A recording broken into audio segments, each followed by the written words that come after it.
హరే కృష్ణ. మనము ఇంతకుముందు వీడియోలో చైతన్యం అంటే ఎలా ఉంటుందో దాని గురించి చర్చించాము. ఇప్పుడు ఈ వీడియోలో చైతన్యము 5 రకాలుగా ఉంటుంది.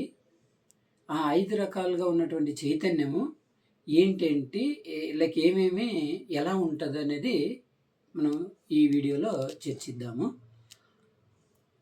చైతన్యం అనేది 5 రకాలుగా ఉంటుంది. ఏంటి ఆ 5 రకాలు అంటే, మొదటిది ఆవృత చేతన. ఆవృత చేతన అంటే కవర్డ్ కాన్షియస్నెస్, అంటే కప్పబడినటువంటి చైతన్యం.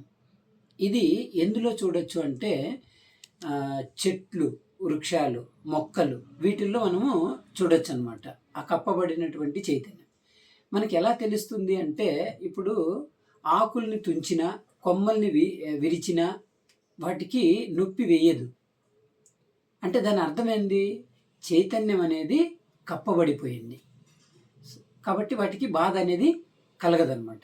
ఇది మనము చూడొచ్చు అనమాట. దీన్ని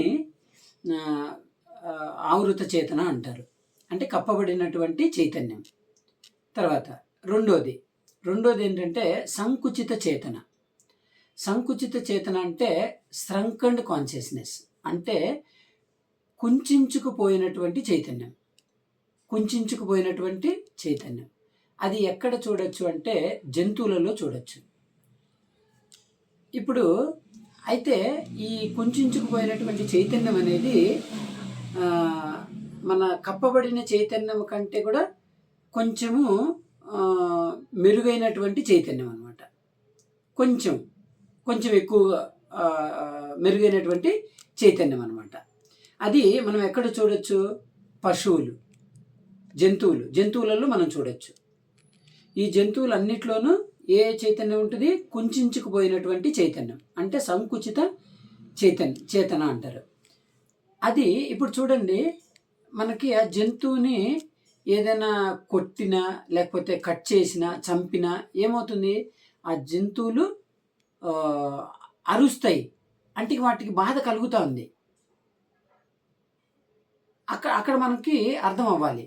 అంటే ఇప్పుడు చూడండి, మొదటి చైతన్యం ఉంది కదా, ఆవృత చేతన, అది కప్పబడినటువంటి చైతన్యం. అది మొక్కల్లో చూసాము, వాటికి బాధ అనిపించలేదు. కానీ ఇది కొంచెం అంటే డెవలప్ అయినటువంటి చైతన్యం కదా జంతువులలో. అక్కడ మనకు తెలుస్తోంది వాటికి బాధ కలుగుతోంది. కానీ ఇది ఆ చైతన్యం అనేది, అంటే మొదటి చైతన్యం కంటే ఇది కొంచెము డెవలప్డ్ కాన్షియస్నెస్ అనమాట. కొంచెము అంటే ఇక్కడ తెలుస్తోంది కదా మనకి, ఎట్లా బాధ అనేది ఆ జంతువుల్లో కనిపిస్తోంది. ఇది రెండోది, ఏది కుంచుకుపోయినటువంటి చైతన్యం జంతువుల్లో చూడొచ్చు. తర్వాత మూడోది ముకుళిత చేతన. ముకుళిత చేతన అంటే బడ్డింగ్ కాన్షియస్నెస్, అంటే ఏంటంటే చిగురించేటటువంటి చైతన్యం. ఇప్పుడు మనము ఒక కమలం తీసుకుంటే, కమల పువ్వు తీసుకుంటే మొగ్గలాగా ఉంటుంది కదా, మొగ్గ ఉంటుంది కదా, అటువంటి చైతన్యం అంటే బడ్డింగ్ కాన్షియస్నెస్, అంటే చిగురించే స్థాయికి వచ్చినటువంటి చైతన్యం. ఇది మనం ఎక్కడ చూడొచ్చు అంటే మానవులలో చూడొచ్చు అనమాట. అంటే ఆ చైతన్యం అనేది మానవ జన్మ తీసుకున్నప్పుడు ఆ చైతన్యం అనేది కొంచెము చిగురిస్తుంది అనమాట.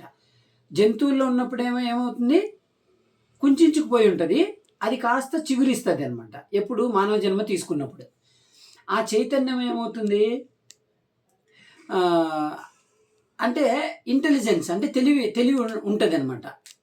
ఎప్పుడైతే మానవ జన్మ తీసుకుంటామో అప్పుడు తెలివితేటలు ఉంటాయి. అంటే చైతన్యం అనేది కొంచెం చిగురించింది ముందు చైతన్యం కంటే కూడా.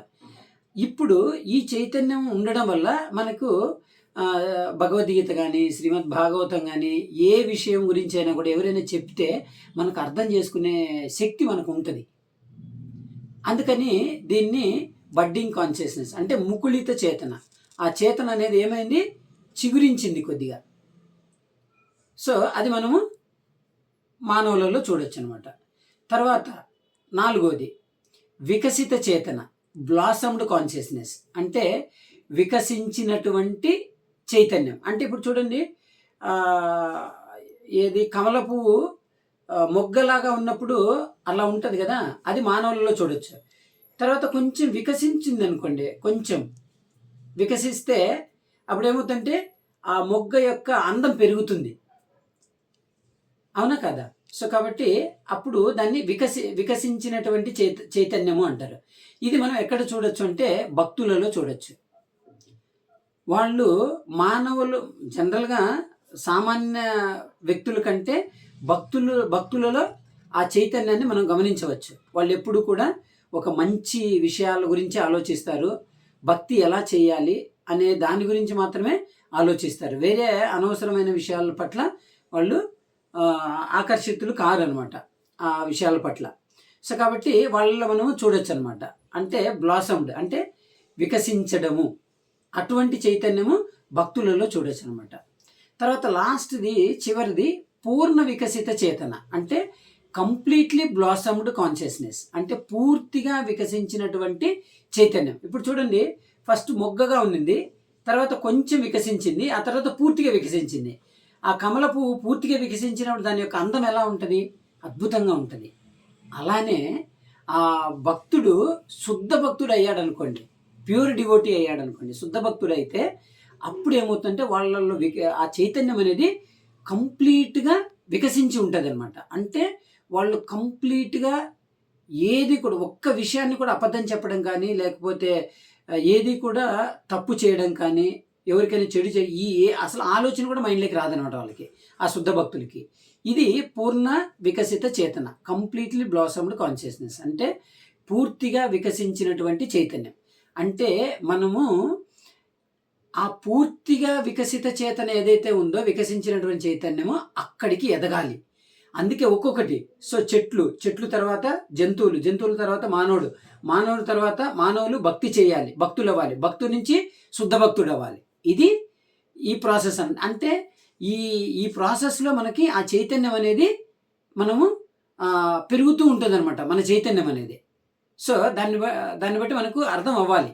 అంటే ఆ స్థాయికి మనం చేరాలి, అప్పుడు మనకు భగవంతుడి యొక్క దర్శనం అనేది దొరుకుతుంది. హరే కృష్ణ.